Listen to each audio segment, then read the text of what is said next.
challenge we probably have today is similar to many other companies, which is on the financing front. The reason that's been a little bit easier for us this year is because we've made a couple of discoveries this year.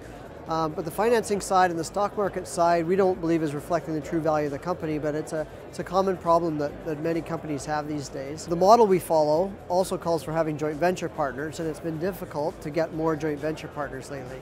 So we've been working quite hard to get more joint venture partners, and we have 3 right now, and they're also difficult to work with from time to time. But we quite like our current partners, and we'd like to add more as well. This drill core is from some holes we drilled recently in the fall of 2014 in Kosovo on a project called Slovovo.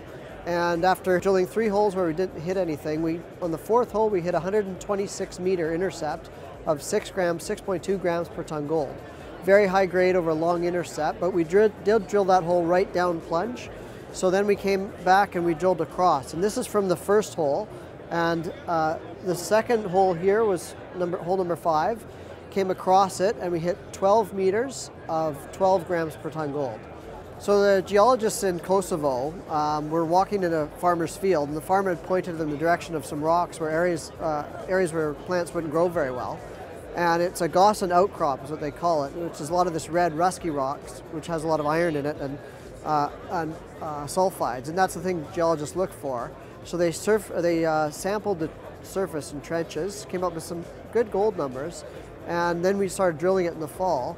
And they drilled these holes, and this piece of core is about 57 grams per ton gold. It was in one of the first holes they hit, which was unexpected, and they were trying to figure out the geological model, looking at the faulting, and they figured there's a lower grade porphyry type deposit, which can be high grade gold and copper, and some kind of epithermal overprint. And these 2 different events happened together, and maybe that's why there's such high grade gold there.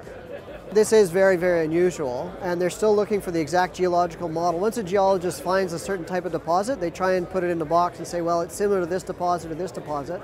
And our geologists they only have 5 holes into this thing, and so they're trying to figure that out, and there's a bunch of deposits worldwide they're looking for, and they look all over the world for comparatives, because this high-grade gold and a little bit of base metals is a little bit unusual.